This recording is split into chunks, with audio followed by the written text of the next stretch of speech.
तैयार रहेंगे श्रीमती प्रतिज्ञा जैन, जबलपुर। अंजेमी पूजेमी वंदामी नमः स्वामी। आप जिस क्षेत्र पर जाते हैं आप अपना सर्वस्व न्यौछावर कर देते हैं। कोई भी जीर्ण शीर्ण क्षेत्र हो उसे आप चमका देते हैं, चाहे वह देवगढ़ हो जिसे आपने देवोदय बनाया हो, चौलेश्वर हो जिसे देशनोदय बनाया हो। बहुत हैं जो उदय हुए हैं और आगे होने वाले हैं। क्षेत्र के कांटे आपके पैरों में, पत्थर सिर पर पड़ते हैं, शीत और उष्ण परिसर सहते हैं, फिर भी लोग आप पर उपसर्ग करते हैं। आचार्य श्री के आशीर्वाद से आप उपसर्ग विजेता कहलाते हैं। जब आप आते हैं तो छोटे कमरे में होते हैं, वहाँ हर चीज़ बन जाती है, लेकिन बाद में बनवाने का आशीर्वाद देके शरीर को पिच्छी से झाड़ के अन्यथा व्यवहार कर देते हैं। इससे आपको क्या मिलता है महाराज जी? देखो, तुम एक बात चूक गए बेटा।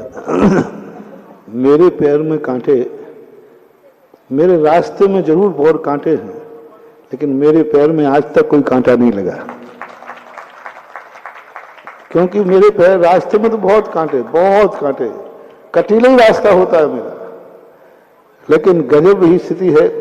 आज तक कोई कांटा मेरी यात्रा को रोक नहीं पाया। और मेरे पत्थर भी बहुत पड़ते हैं, लेकिन आज तक बड़े बड़े पहाड़ भी टाकर टकराए, पहाड़ ही चूर चूर हो गए, सिर अभी भी सलामत है और बिना बालों का सिर है। तो भी बहुत पत्थर पड़ते हैं, बहुत आते हैं, बहुत मारते तो जम के हैं, लेकिन वो पता नहीं हवा मंडल ऐसा है कि आज तक सिर पर कोई पत्थर सिर को नहीं फोड़ पाया। पहाड़ है, पत्थर चूर चूर हो जाता है। मैंने एक बार कहा था, जो मुझसे टकराएगा वो चूर चूर हो जाएगा या सम्यक दृष्टि हो जाएगा, या तो सम्यक दृष्टि हो जाएगा, टकराने वाला सम्यक दृष्टि हो जाता है, और या फिर वो चूर चूर हो जाएगा।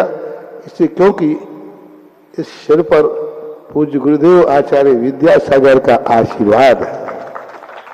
इन पैरों का जो आचरण है वो आचार्य श्री के बताए हुए रास्ते पे चल रहा है, और मुझे विश्वास है कि कितने कांटे मेरे में आ जाएं, मेरे पैर में ना कांटा आज तक लगा है, ना लग रहा है और ना लग पाएगा।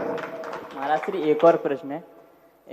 आचार्य श्री के एक छुल्लक महाराज जी हुए, परम सागर महाराज जी, जो बीमार रहते थे। बाद में उनका नाम श्री सुधा सागर महाराज जी रख दिया। अब वो बीमार क्षेत्रों को सुधारते हैं, तो इसी वजह से आपने ये गौरीबंद का नाम चमत्कार उदय और भी उदय रखे हैं। ये सब बातें तो वो जाने, आचार्य श्री जाने, क्योंकि नाम रखने वाले का के हाथ में नहीं रहता है, नाम जो रखता है उसके हाथ में रहता है, वो क्या सोचता है। असीमकालीन भक्तांवर की श्रृंखला में